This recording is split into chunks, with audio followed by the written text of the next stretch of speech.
जो 2024 में चुनाव हुआ है और मोदी जी तीसरी बार प्रधानमंत्री बने हैं, तो इसके पीछे जो गठबंधन से ये सरकार चल रही है, जैसे नीतीश कुमार जी और चंद्रबाबू नायडू जी इस गठबंधन में शामिल हैं। तो ये लोग जैसे ही कहते हैं कि हम बाबा साहब को मानते हैं, तो एक बात तो सिद्ध हो गई है, साबित हो गई है कि ये नकली अम्बेडकरवादी है।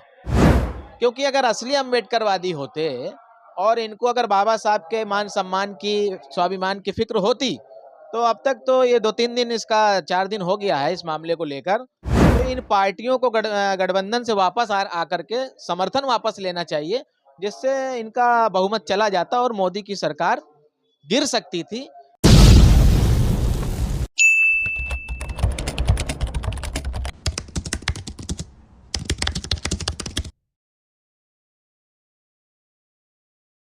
स्टार्ट आना है।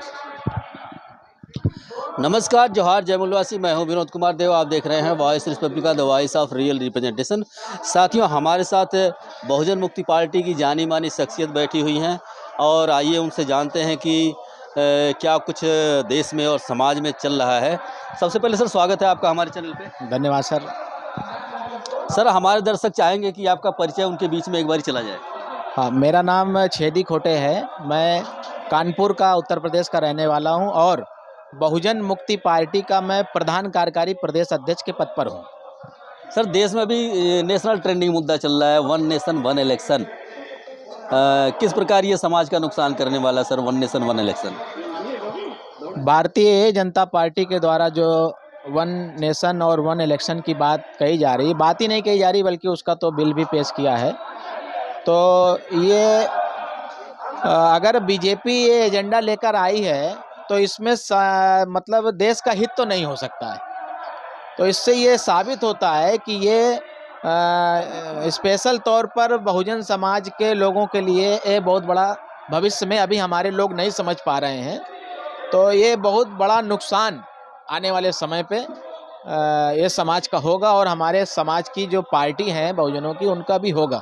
ये वामन मेश्राम साहब से हमारी बात हुई थी, तो उन्होंने इस पर कुछ बातें हम लोगों को बताई थी। तो इससे बहुत बड़ा नुकसान जो है आने वाले समय पे समाज का होगा। अभी राष्ट्रीय अध्यक्ष जी ने इस बामसेब का राष्ट्रीय अधिवेशन सफल होने के बाद उन्होंने जो है एक मीटिंग लेने के लिए बोला है।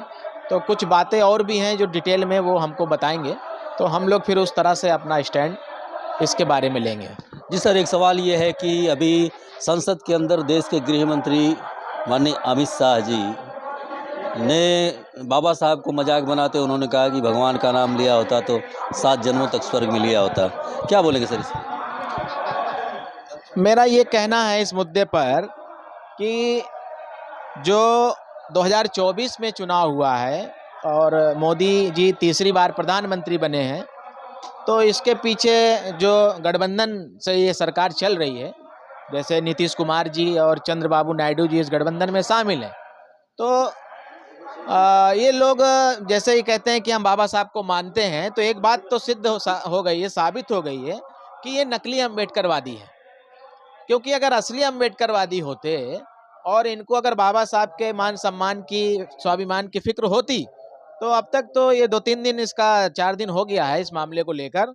तो इन पार्टियों को गठबंधन से वापस आकर के समर्थन वापस लेना चाहिए, जिससे इनका बहुमत चला जाता और मोदी की सरकार गिर सकती थी। लेकिन वो झूठा प्रोपेगेंडा करते हैं। बाबा साहब से उनका कोई लेना देना नहीं है, केवल वोट लेने के लिए ऐसा करते हैं।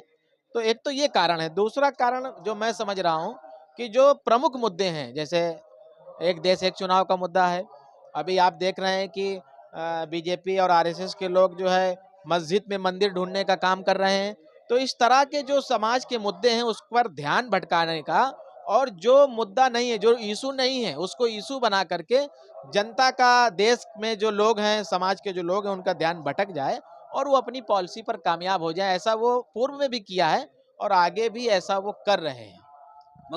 मगर एक पार्टी ऐसी है कांग्रेस जो बीजेपी के अमित शाह के इस बयान को अपोज कर रही है, बड़े पैमाने पर अपोज कर रही है। क्या बोलेंगे सर इसमें? देश में कांग्रेस जाती है तो बीजेपी आती है, बीजेपी जाती है तो कांग्रेस आती है। 2024 के लोकसभा चुनाव में जो मीडिया है, जिसको जो मीडिया निष्पक्ष नहीं है, आप लोग तो सोशल मीडिया के हो, लेकिन मैं उनकी बात कर रहा हूँ जो मेन मीडिया है। तो वो इस देश में वो भी जो है कोई तीसरा विकल्प खड़ा हो इसके लिए वो मतलब सच्चाई दिखाने के लिए राजी नहीं है। तो वो क्या कर रही है कि प्रधानमंत्री मोदी जी नहीं रहेंगे तो कल राहुल गांधी रहेंगे। लेकिन बाबा साहब ने और कांशीराम साहब ने हमारे लोगों को जागृत किया और समझाया कि एक नागनाथ है और एक सांपनाथ है। वामन मेश्राम साहब भी इस बात को लेकर के बड़े पैमाने पे जागृति कर रहे हैं कि कांग्रेस और बीजेपी दोनों हमारे लिए दुश्मन है। तो ये चाहते हैं कि इस देश में तीसरा विकल्प ना खड़ा हो। बाबा साहब अम्बेडकर की सोच क्या थी, उन्होंने क्या कहा कि मजबूत लोकतंत्र कैसे हो सकता है, उसकी क्या मतलब मापदंड है, तो ईमानदारी से चुनाव हो और मजबूत विरोध पक्ष हो। यानी कि अगर ब्राह्मणों की पार्टी सत्ता में है तो विपक्ष में मूल निवासियों का पार्टी होना चाहिए। अगर मूल निवासी सत्ता में है तो ब्राह्मण विपक्ष में होना चाहिए। लेकिन ऐसा होते हुए दिखाई नहीं दे रहा है। वो दोनों ही एक ही लोगों की पार्टी है, जिसकी वजह से ये सारा संकट हो रहा है। ये समस्या का हल तब तक नहीं हो सकता जब तक इस देश में फूले साहू अंबेडकर को मानने वाले जो लोग हैं उनका कोई तीसरा विकल्प नहीं खड़ा होगा राजनीतिक तौर पर। जब तक कोई तीसरा विकल्प नहीं खड़ा होगा और वो कम से कम इतना मजबूत मतलब तीसरा विकल्प हो कि अगर वो चुनाव न जीत सके तो उनके लड़ने से कोई दूसरा चुनाव हार जाए, मतलब इतना कम से कम बैलेंसिंग पावर हो। तो इस काम को मेश्राम साहब जागृति कर रहे हैं, समाज को जोड़ने का काम कर रहे हैं। क्योंकि बहन जी तो आप देख ही रहे हैं कि बहन जी का तो बहुजन से सर्वजन हो गया है। तो अभी ये काम मेश्राम साहब कर रहे हैं और मेश्राम साहब से बाम सेब से ही प्रेरणा लेकर के हम लोगों ने बहुजन मुक्ति पार्टी बनाई है।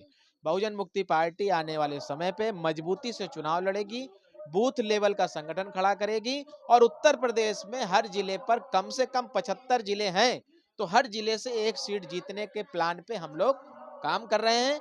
और अगर हमारे 75 एमएलए उत्तर प्रदेश विधानसभा में पहुंचते हैं तो फिर आप जानते हैं बाबा साहब अकेले थे, कांशीराम साहब अकेले थे।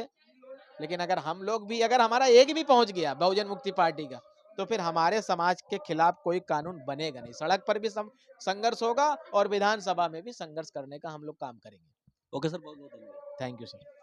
साथियों, सर की बातों से हम आपको आगे भी अवगत कराते रहेंगे।